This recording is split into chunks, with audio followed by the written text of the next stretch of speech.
어머니, 갑자기 이러시면 저희가 어떻게 살아요? 내가 아직도 너희 호구로 보이니? 나는 평생을 열심히 살았다. 누구에게도 짐이 되지 않으려 발버둥 쳤고 그 결과로 내 아들은 번듯하게 자라 좋은 가정을 꾸렸다.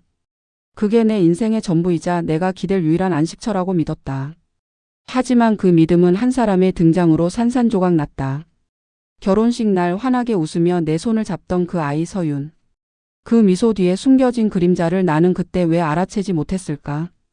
처음 1년은 괜찮았다. 아니, 괜찮은 척했던 건지도 모른다. 그녀는 내게 살갑게 굴었고 나는 비로소 시어머니가 되는 기쁨을 만끽했다. 하지만 그 시간은 마치 태풍 전의 고요함 같았다. 결혼 1주년이 지나자 그녀의 눈빛은 달라지기 시작했다. 그녀는 나를 마치 투명 인간처럼 대했다.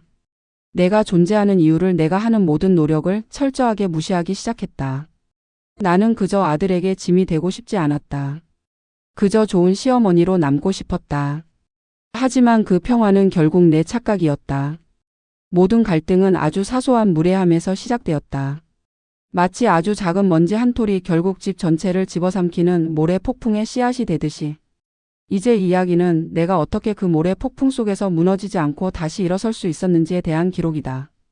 그리고 그 기록의 시작은 아주 차가운 명절날 저녁이었다. 아들 현우와 서윤이 결혼하기 전까지 내 삶은 지극히 평범했다. 퇴직 후에는 소일거리로 작은 봉사활동을 하며 시간을 보냈고, 현우가 결혼을 한다 했을 때는 세상의 모든 것을 다 가진 기분이었다. 서윤은 처음엔 얼마나 살갑게 굴었는지 모른다. 어머니, 제가 잘할게요. 엄마처럼 생각할게요. 그 말에 나는 진심으로 감동했고 우리 집 문턱이 닳도록 반겨주었다. 하지만 현우 말대로 결혼 후 1년이라는 시간은 참 많은 것을 바꿔놓았다. 서윤의 태도는 마치 다른 사람이 된 것처럼 돌변했다. 그 변화는 점진적이었지만 그 속도만큼이나 파괴적이었다. 나는 그저 요즘 젊은 애들은 바쁘니까 하며 스스로를 위로했지만 내 마음속 한구석은 이미 서늘하게 식어가고 있었다. 그녀가 나를 보는 눈빛에서 더 이상 따뜻함이나 존중을 찾아볼 수 없었기 때문이다. 나는 그때 깨달았어야 했다. 그 착한 미소가 가면이었다는 것을. 모든 것은 명절날 시작되었다. 나는 아침부터 온갖 정성을 쏟아 음식을 준비했다. 현우가 좋아하는 잡채, 서윤이 좋아한다고 들은 갈비찜까지.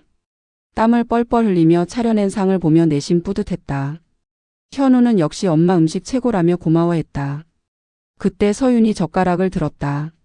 갈비찜을 한 점 집더니 이내 뱉지도 않고 삼키지도 못한 채 묘한 표정을 지었다. 그리고는 아주 작은 목소리로 하지만 모두에게 들릴 만큼 단호하게 말했다. 어머니, 죄송하지만 어머니 음식은 좀 제 입엔 안 맞아요. 그리고 마치 더러운 것을 보듯 정성껏 만든 음식을 자기 접시에서 뒤로 밀어내는 것이었다. 그 순간 내 가슴은 쿵 하고 내려앉았다. 맛이 없다는 말보다 그 행동 자체가 내 존재를 부정하는 듯한 무례함이었다. 나는 그 자리에서 아무 말도 할 수 없었다. 그저 손에 묻은 기름기를 닦아내며 애써 웃는 척할 뿐이었다. 그날 저녁 현우는 분위기를 수습해보려 서윤에게 조용히 뭐라고 했다. 하지만 서윤은 오히려 현우에게 더 크게 화를 냈다. 나는 그저 부부싸움에 끼어들고 싶지 않아 조용히 있었다. 그런데 서윤은 방에서 나오더니 현우 앞에서 마치 자신이 엄청난 피해자인 것처럼 울기 시작했다. 여보, 당신은 나를 대우해 주지 않는 거야. 당신 엄마는 나를 며느리 취급도 안 하고 나는 여기서 맨날 눈치만 보는데 당신마저 나한테 뭐라고 해? 그녀의 목소리는 격렬했다. 현우는 중간에서 고통스러워하는 것이 눈에 보였다.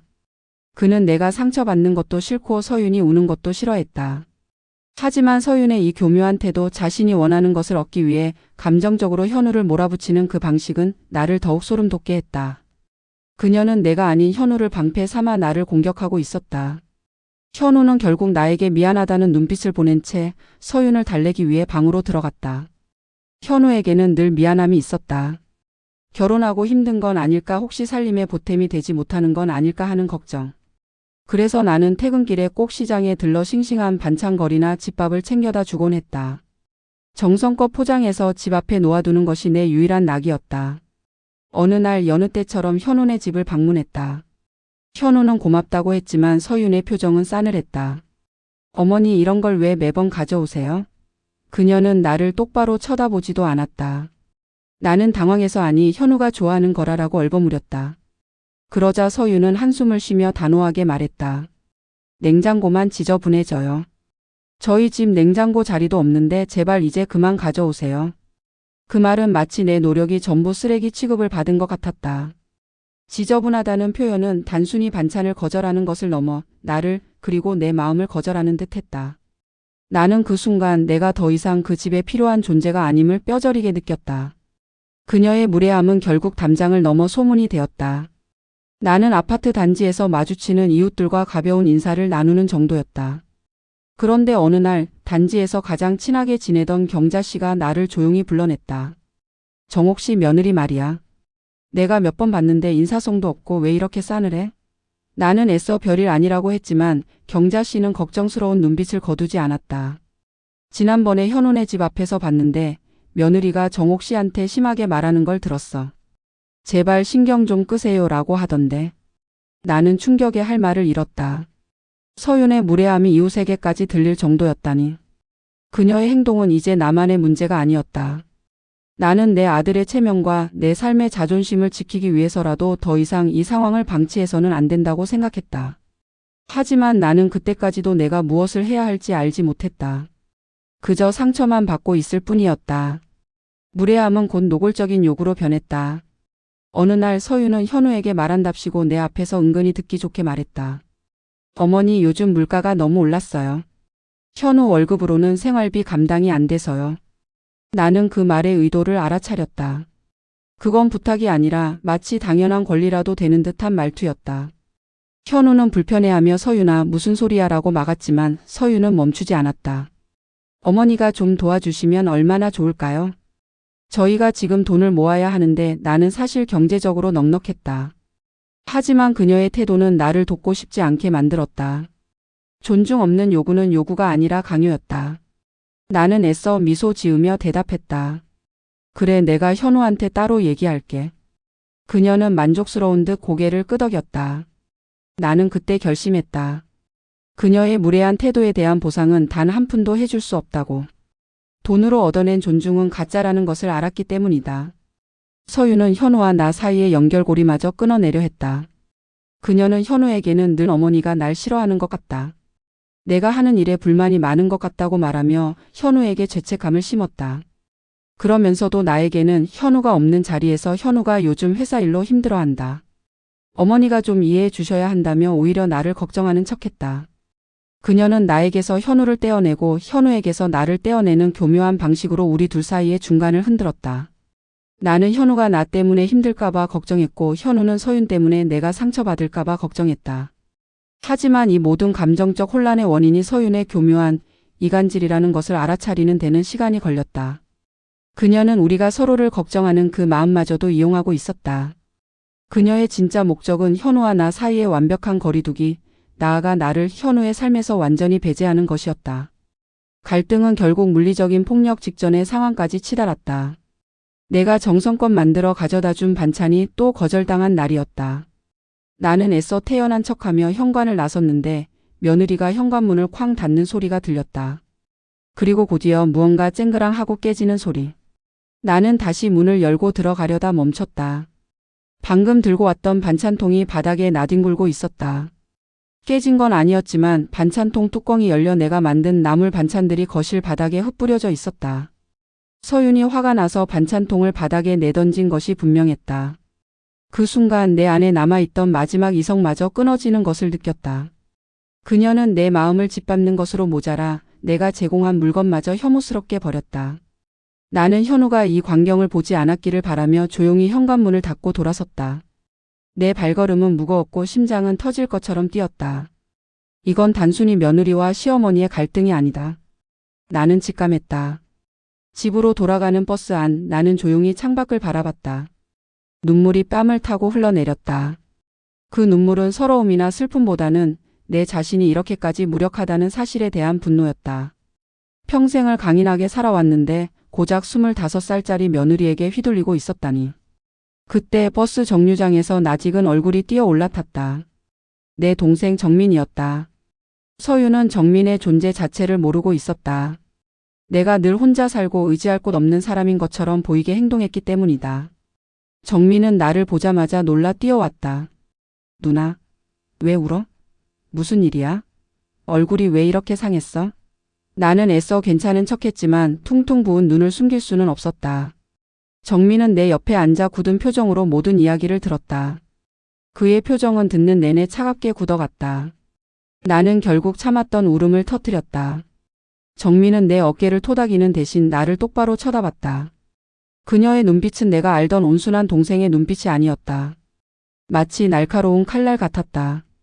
누나, 이제 그 며느리에게 휘둘리지 마. 그녀의 목소리는 낮고 단호했다. 누나는 강한 사람이야.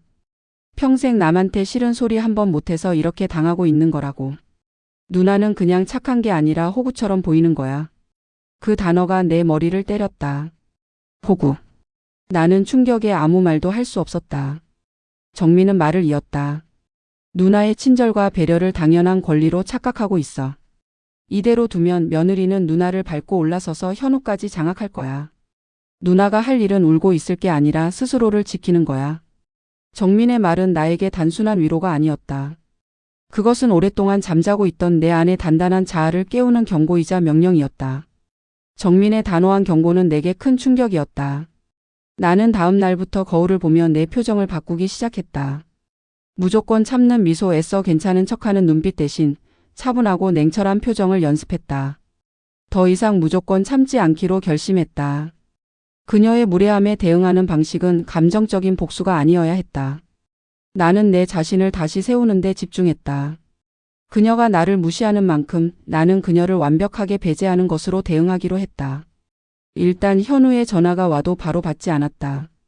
며느리에게 했던 것처럼 나도 이제는 거리두기를 시작한 것이다. 그동안 나는 며느리에게 모든 정보를 공개했고 내 모든 행동을 예측 가능하게 만들었다.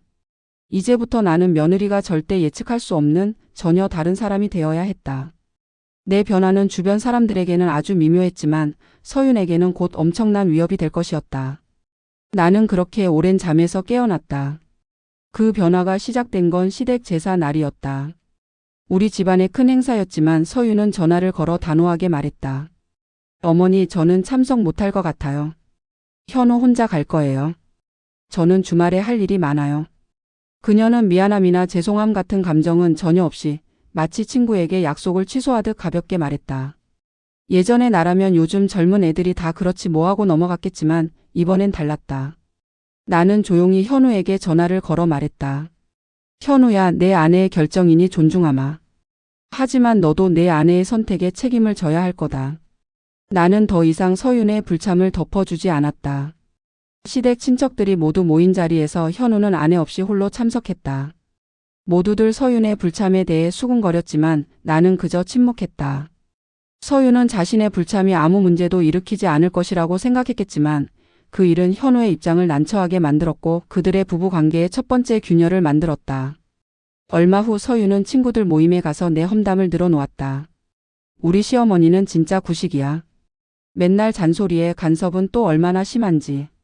아, 진짜 피곤해 죽겠어. 그녀는 나를 구식이라고 깎아내리며 자신의 우월감을 과시하려 했다. 하지만 그 모임에는 내 오랜 지인이 있었다는 것을 서윤은 몰랐다. 그 지인은 서윤의 말을 듣고는 충격에 빠져 나에게 연락했다. 정호가 내 며느리라는 애가 너에 대해 그렇게 말해도 되는 거야? 너한테 얼마나 잘해줬는데? 나는 담담하게 대답했다. 신경 쓰지 마. 그게 서윤의 본 모습이니까. 이 사건은 서윤에게는 그저 사소한 푸념이었을지 모르나 나를 아는 사람들에게 서윤의 인성이 어떤지 명확하게 보여주는 계기가 되었다. 서윤은 자신의 말을 주워 담을 수 없는 곳에 던져버린 것이다.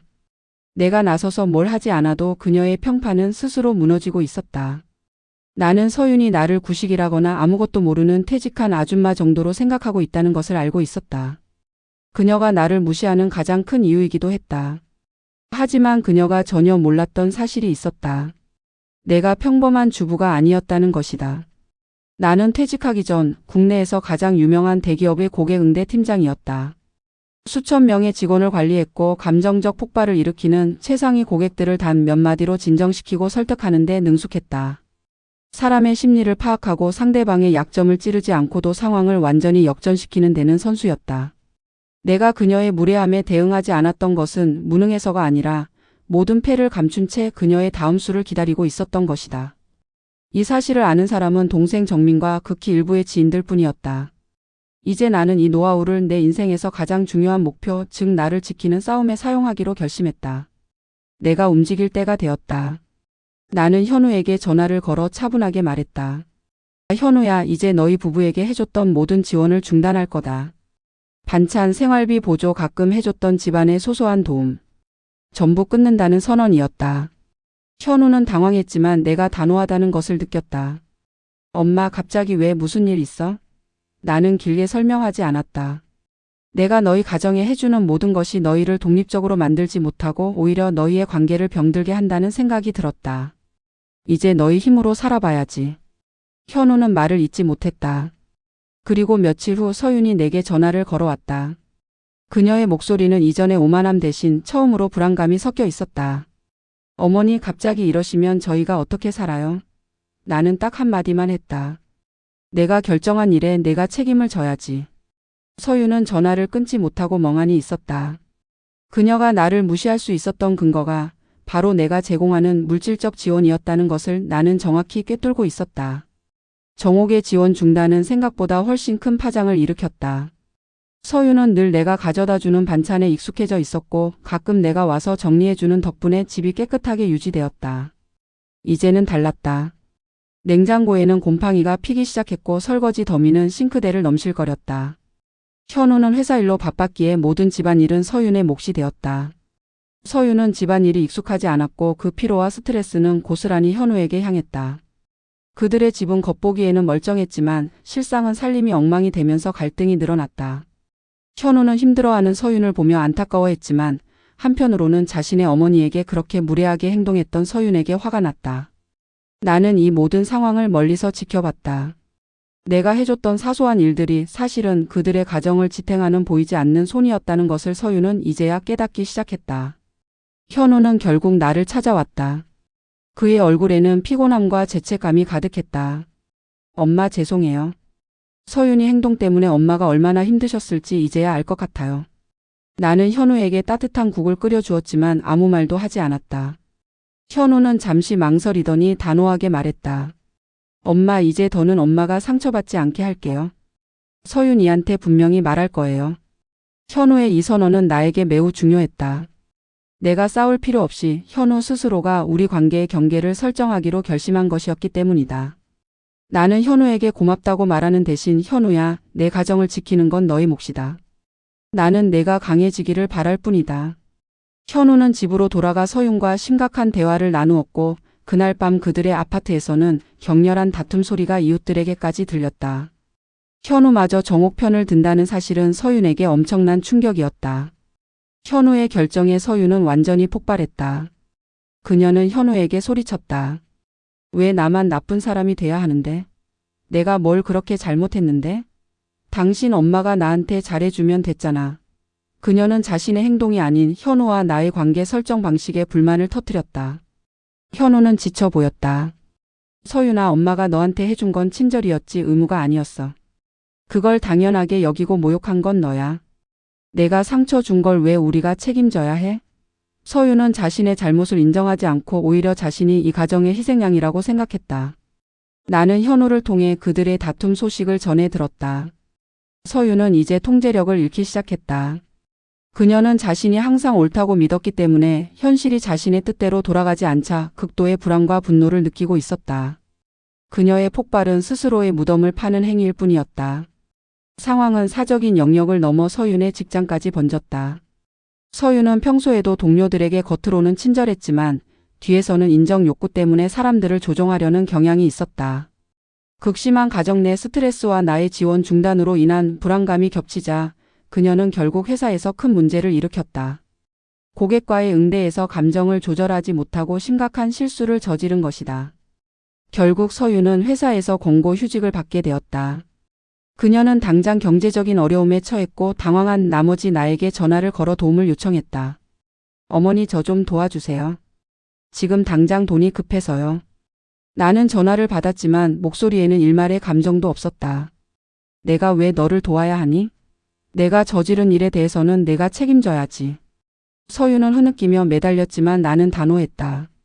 서유는 결국 나를 찾아왔다. 그녀는 초췌했고 얼굴에는 자만심 대신 절박함이 묻어 있었다. 어머니 한 번만 용서해 주세요. 다시는 안 그럴게요. 제발 현우 씨와의 관계라도 망가뜨리지 말아주세요. 그녀의 부탁은 진심이 아니었다. 단지 자신이 원하는 것을 얻기 위한 마지막 수단이었다. 나는 그녀의 눈을 피하지 않고 똑바로 쳐다봤다. 내가 지금 힘든 것은 돈이 없어서도 내가 도와주지 않아서도 아니다. 내가 사람을 대하는 방식 때문에 힘든 거야. 나는 서윤에게 마지막 경고를 던졌다. 내가 사람을 대하는 방식을 고치지 않으면 결국 망가지는 건 너야. 나는 너를 가르칠 의무도 의도도 없다. 하지만 명심해라. 이 세상은 내가 함부로 대하는 사람들을 절대 잊지 않는다. 그 말을 남기고 나는 조용히 자리에서 일어났다. 그녀는 아무 말도 하지 못하고 망연자실한 표정으로 텅 빈 공간을 응시했다.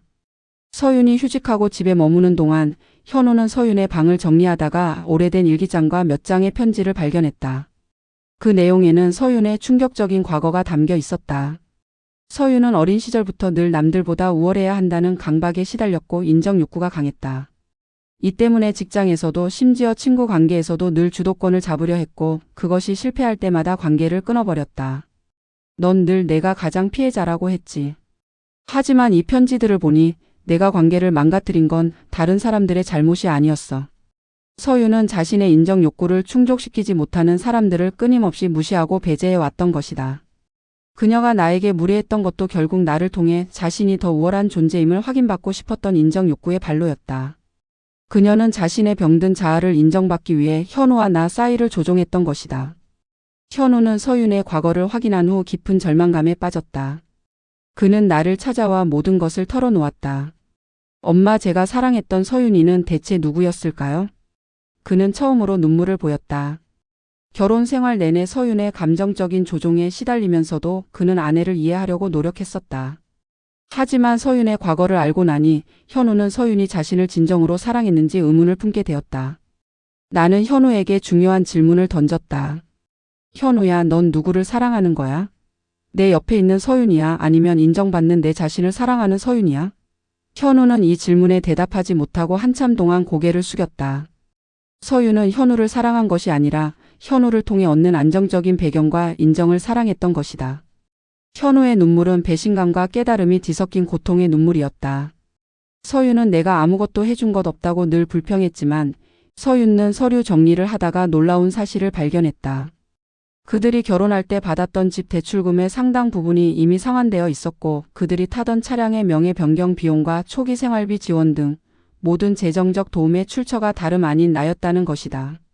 나는 서윤에게는 단 한 번도 이 사실을 말한 적이 없었다. 그녀가 나의 호의를 당연하게 여길까봐, 그녀가 냉장고가 지저분해진다며 거절했던 그 반찬통만큼이나 나는 묵묵히 뒤에서 그들의 가정을 지원해왔던 존재였다. 현우는 이 사실을 알고는 나에게 미안함과 고마움을 동시에 느꼈다. 엄마, 왜 저한테도 말씀 안 하셨어요? 나는 담담하게 말했다. 내가 해줬다는 사실이 중요한 게 아니야. 너희가 행복하게 사는 게 중요했지. 현우는 더 이상 이 사실을 숨길 수 없다고 판단하고 서윤에게 모든 증거를 보여줬다. 집 대출 상환 내역, 차량 관련 영수증, 그리고 현우가 나에게 보냈던 감사의 문자들까지. 서윤은 충격에 휩싸였다. 자신이 함부로 대했던 사람이, 늘 구식이고 무시해도 되는 존재라고 여겼던 그 시어머니가 사실은 가장 많이 자신들을 도왔던 존재였다니. 그녀가 나에게 퍼부었던 무례함과 멸시는 그대로 자신에게 비수가 되어 돌아왔다. 거짓말이야, 어머니가 그럴 리가 없어. 그녀는 부정했지만 눈앞의 객관적인 증거들은 그녀의 모든 주장을 무너뜨렸다. 그녀는 자신의 오만함과 무지로 인해 가장 소중한 도움의 손길을 걷어찼다는 사실을 깨달았다. 그녀의 절망감은 극에 달했다. 서윤은 마침내 나에게 사과하러 찾아왔다. 하지만 그녀의 사과는 진심에서 우러나온 것이 아니었다. 자신의 상황이 절박했기 때문에 관계를 회복해야 한다는 의무감에서 나온 억지 사과였다. 어머니, 제가 다 잘못했어요. 정말 죄송합니다. 다시는 안 그럴게요. 제발 현우 씨에게 저 좀 용서해 달라고 말해주세요.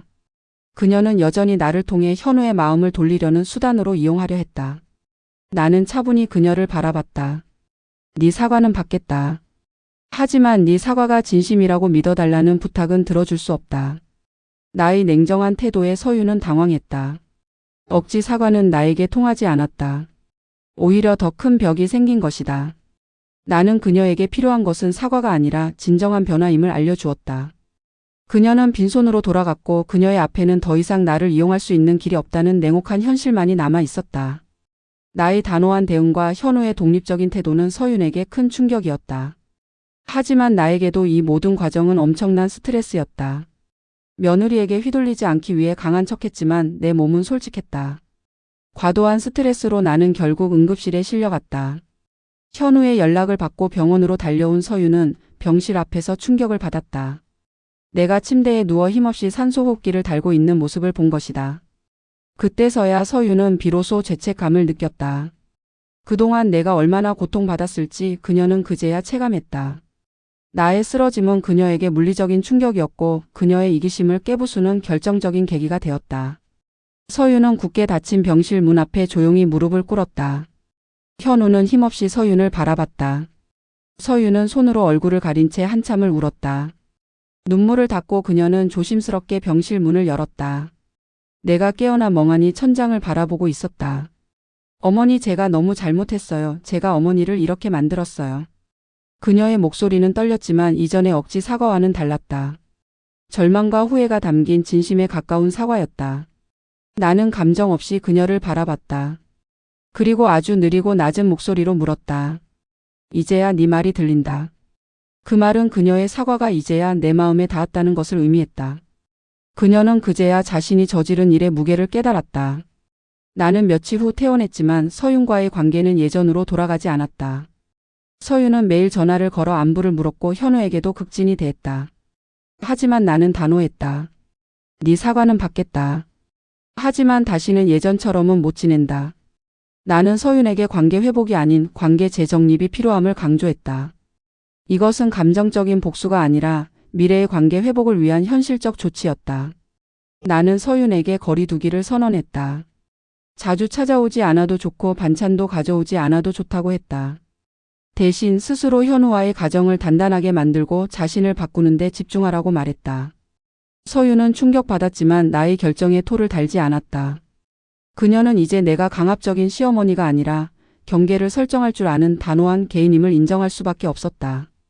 그 누구의 도움도 없이 서윤은 홀로 자신의 가정을 꾸려나가야 했다.